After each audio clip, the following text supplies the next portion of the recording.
Delaware might be compact, but it packs a punch with its legal framework and influence in the corporate world. Despite missing the hustle and bustle of a major city, Delaware stands at the registered home for over half of the Fortune 500 companies. The charm of America's first state isn't a physical attraction, but rather a strategic allure as a legal domicile for major corporations. It's built on strong tax incentives, flexible laws, and a court of chancery that shapes how the world's biggest companies are governed. In the tiny northeastern state, businesses thrive under a level of privacy and efficiency that's hard to find elsewhere. Delaware's standing as a corporate sanctuary is being tested by major legal showdowns with some of the biggest names in business, Elon Musk among them. These battles highlight the balance between corporate ambitions and the realities of legal oversight. The final decisions made in the Diamond State are so impactful they change the order of the world's wealthiest business leaders. Will Delaware maintain its appeal as the preferred location for large corporations, or could these legal disputes disrupt its esteemed position? Delaware is a premier choice for incorporation, largely due to its business-friendly legal framework, tax incentives, and specialized judicial system. The state's legal environment is exceptionally conducive to business, with the Delaware General Corporation Law offering a flexible and modern legal framework not possible in many other states. The law provides them with extensive leeway in structuring their operations and governance. For instance, the DGCL allows corporations considerable discretion in defining the roles and powers of directors and shareholders, designing their organizational structure, and executing mergers and acquisitions. The high level of autonomy is a significant factor in why Delaware is seen as a business-friendly state, enabling companies to tailor their internal affairs in ways that best suit their strategic goals and operational needs. One of the most attractive features of incorporation in Delaware is the state's tax policy. Delaware does not levy a sales tax, inventory tax, or value-added tax. Most importantly, it does not impose corporate income tax on companies that are incorporated within the state but do not conduct business there. Income earned outside of Delaware by these corporations is not subject to state corporate income tax, providing a significant financial incentive for major corporations to minimize their tax liabilities significantly. Imagine you run a business that is incorporated in Delaware but conducts the majority of its business outside the state, earning an annual income of $100 million from external operations. If your corporation were incorporated in a state with a corporate income tax rate of, say, 6%, it would have to pay $6 million in state corporate income tax on its out-of-state income. By incorporating in Delaware, the corporation avoids this tax, thereby saving $6 million annually. This simple example is far more complex in reality, however, it highlights why Delaware is an obvious choice for placing a business. Delaware's unique Court of Chancery is a judicial body that separates the state from all others in the United States. Unlike traditional courts of law, the Court of Chancery operates on principles of equity, focusing on fairness and justice to resolve disputes where legal remedies might be inadequate or insufficient. This court is renowned for its specialized jurisdiction over corporate disputes, trust and estate matters, and issues about commercial and business law, which it handles with a high degree of expertise and authority. The judges of the Court of Chancery, known as chancellors, possess deep knowledge and experience in corporate law. Their expertise ensures that the court is an authoritative figure on matters of corporate governance, mergers and acquisitions, and other intricate legal aspects of business operations. The ability of the Court of Chancery to deliver prompt, expert resolutions in a non-jury trial setting is one of its most celebrated features. Delaware became a hotspot for business as far back as 1899, thanks to the Delaware General Corporation Law. The law got the attention of budding corporations, but it was the smart legal reforms in the early 20th century that sealed the deal.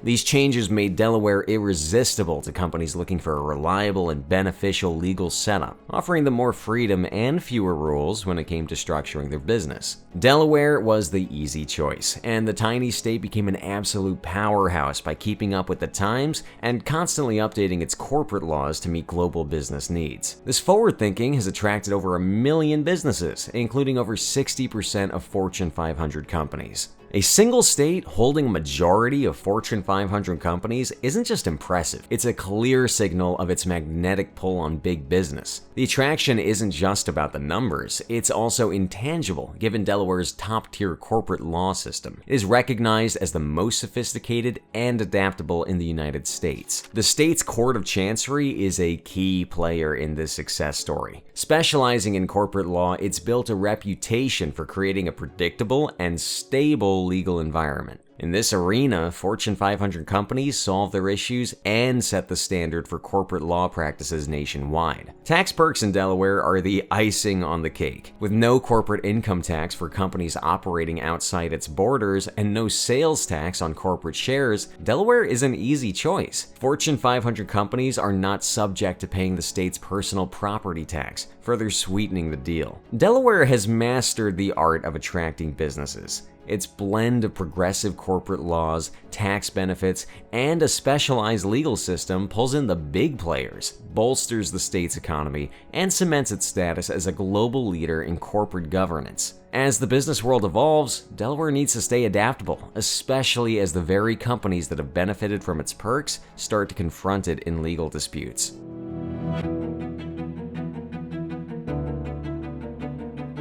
The Delaware Court of Chancery plays a pivotal role in the United States corporate governance, primarily due to Delaware's prominence as the preferred state for business incorporation. Established in 1792, this court is renowned for its expertise in corporate law. The Court of Chancery is a non-jury trial court that handles a variety of cases involving trusts, estates, and other fiduciary matters. It is most famous for its jurisdiction over corporate disputes, becoming more common as large corporations like Tesla and TripAdvisor attempt to swing their weight around. One of the key reasons for the court's significance is its exclusive jurisdiction over internal corporate disputes. This includes matters such as mergers and acquisitions, breaches of fiduciary duty, shareholder suits, and other issues related to corporate governance. The judges in Delaware's Court of Chancery, called chancellors, are specialists in business law. This expertise enables them to make detailed and informed decisions that significantly influence business legal practices. Their decisions are frequently used as examples in other places, highlighting how the court shapes business law throughout the United States. The Court of Chancery is recognized for quickly and skillfully resolving difficult cases, offering a legal system that enables fast and knowledgeable settling of disagreements. Businesses greatly appreciate this quickness because it lessens the unpredictability and expense of long legal fights. Additionally, the court's decisions are key in shaping Delaware's business laws, making sure they keep up with the changing requirements of today's companies. The decisions made by the Delaware Court of Chancery significantly influence businesses, defining how companies are governed and legal standards across the country. The court's judgments do more than just settle individual disagreements, they establish norms for how companies should behave, the duties of those in charge, and how business laws are understood. A key example of the court's impact is the landmark case of Revlon, Inc. vs. MacAndrews and Forbes Holding, Inc., 1986, which dramatically transformed corporate mergers and acquisition practices. In the Revlon case, the court dealt with an unwanted takeover attempt of Revlon by Pantry Pride, against which Revlon's directors had defended. The court's ruling, which was confirmed by the Delaware Supreme Court, introduced the Revlon duties. The Revlon decision underscores the Delaware Court of Chancery's emphasis on protecting shareholder interests. Shareholders, individuals or entities that own shares in a corporation, are fundamental to the company's structure and governance. As part owners, they have a vested interest in the company's performance and strategic direction. The ruling made it clear that directors, during takeover battles or significant transactions, must prioritize maximizing shareholder value. This focus ensures that the decisions made by corporate boards align with the best interests of the shareholders, who stand to gain or lose based on the company's financial health and strategic outcomes. This approach by the Delaware Court of Chancery underlines the broader impact of its rulings on the business world. Through its decisions, the court not only addresses specific disputes, but also shapes the framework within which corporate governance operates, placing a significant emphasis on the role and rights of shareholders. Doing so affects how companies and their boards make decisions, ensuring that shareholder value is a primary consideration in the boardroom, particularly during pivotal transactions that can alter the company's future. Delaware holds the role of a leader in corporate law, steering companies to prioritize shareholder interests in their operations.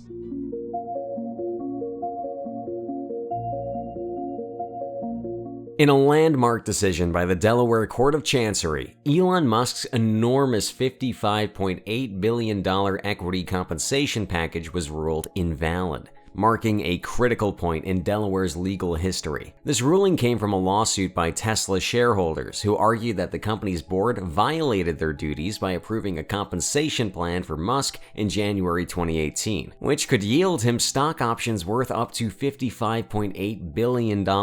Chancellor Kathleen McCormick sided with the shareholders, emphasizing the importance of board members and independent directors in rigorously assessing the fairness of substantial compensation awards. The scale of Musk's proposed compensation was extraordinary, being 250 times larger than the median compensation plans of peers and more than 33 times what Musk had previously received. This plan had been approved by a shareholder vote excluding interested parties. However, the court criticized the approval process. It pointed out that Musk, who has considerable influence over Tesla, spearheaded a process that culminated in an excessively generous compensation package. This raised serious concerns regarding the independence of the directors who approved the plan and the extent to which the shareholder vote was truly informed. In the 200-page decision from the Delaware Court of Chancery, Chancellor Kathleen McCormick rigorously examined Elon Musk's $55.8 billion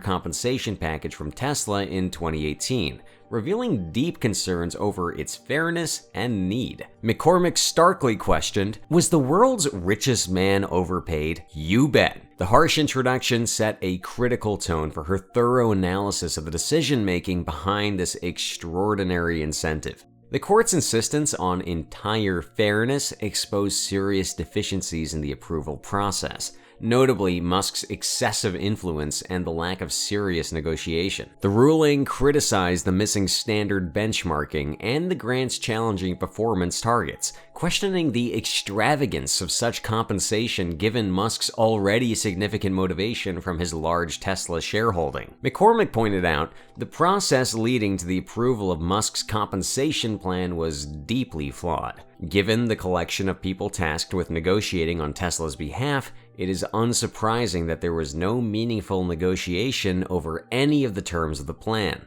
highlighting issues of fairness and conflict of interest. This perspective was consistent in the ruling, with the court examining Musk's dominant role, the inaccurately portrayed independence of certain directors, and the adverse impact on other shareholders' interests. Despite 73% of shareholders approving the plan, McCormick's detailed judgment emphasized the shortcomings of this vote, noting its lack of full information and disregard for the dilutive effect on other shareholders. By invalidating the share options, the decision calls for a reassessment of executive pay scales, stressing the importance of genuine independence and thorough scrutiny in corporate decision-making. McCormick's verdict not only scrutinizes Tesla's board's wisdom, but also acts as a warning to other firms, echoing Warren Buffett's advice on the value of independent directors. When seeking directors, CEOs don't look for pit bulls. It's the Cocker Spaniel that gets taken home. The sage advice gets to the root of the issue, and suggests that it's far better to have directors who challenge you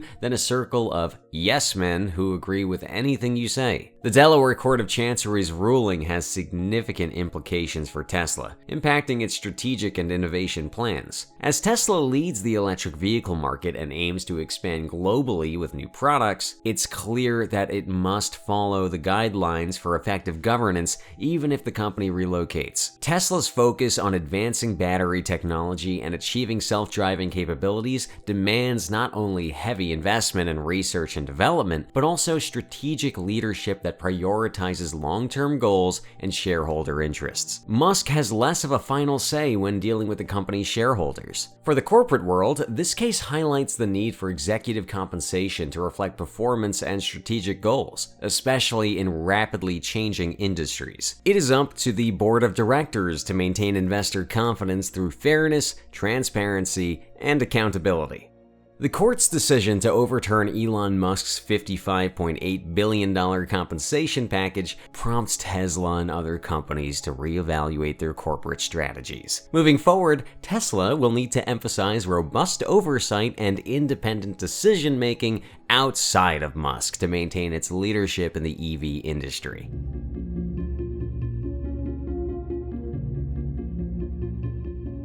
Elon Musk's reaction to the Delaware Court of Chancery invalidating his compensation package has ignited a heated debate. Musk, not one to shy away from expressing his views, made his feelings known on the social media platform X, advising, "Never incorporate your company in the state of Delaware." The decision's aftermath had major consequences for Musk, not only legally but financially, as his net worth fell to $194 billion, resulting in a significant change in the rankings of the world's wealthiest individuals. Bernard Arnault, with a fortune of $212 billion, climbed to the top spot, propelled by his ownership of LVMH. The conglomerate includes high-end brands like Louis Vuitton, Tiffany & Co., Dom Perignon, and Hennessy. Musk then suggested relocating Tesla's legal home from Delaware to Texas, a state where both he and Tesla's main operations are based. This proposal goes beyond personal grievances, challenging Delaware's corporate governance norms. Musk's tilt towards Texas, drawn by its lower labor costs, fewer regulations, and no state income tax, signals a strategic shift seeking a more business-friendly environment, contrasting sharply with Delaware's long-standing appeal to major corporations. The drama between Musk and Delaware legal norms underscores the tension that can emerge between corporate giants and regulatory frameworks. While Delaware is known for its Court of Chancery and pro-business legislation, Musk's outspoken critique reflects broader concerns over how legal decisions impact executive leadership and company strategies. The consideration of moving Tesla to Texas prompts a broader discussion on the future of corporate governance. This scenario might lead other corporations to reconsider their loyalty to Delaware, potentially weakening its long-established dominance in the business world. Delaware's corporate laws aim to strike a balance, enabling management to chase business ventures while safeguarding shareholder rights, including aspects concerning executive compensation. Yet, Musk's strong reaction signals a rift between what corporate leaders expect and the legal benchmarks set by Delaware. Some critics believe Delaware's model might lean too much towards management, allowing for hefty executive pay packages that don't always mirror shareholder interests or company achievements. On the flip side, supporters argue that Delaware's legal framework fosters innovation and growth, offering a reliable and adaptable setting for businesses, with recent decisions serving to shield shareholders from unjust practices. Amid growing scrutiny of governance practices and executive compensation, outspoken responses from prominent CEOs like Musk could drive significant changes in business incorporation and management, shaping the future of corporate law and governance standards nationwide. The tension between executive pay and shareholder expectations came into sharp focus by incidents like the one involving Bob Iger, Disney's CEO, in 2018. Iger's proposed compensation package, potentially worth up to $423 million over several years, sparked significant shareholder dissent. This highlighted the broader issue of aligning CEO compensation with company performance and equity among employees. Executive rewards needed to mirror long-term corporate success, otherwise shareholders were getting the shaft. When large corporations are not held accountable, the damage can be severe for both shareholders and the company. The Hewlett-Packard acquisition of Autonomy for $11 billion in 2011 turned into a financial nightmare, ending in an $8.8 billion write-down or loss of value,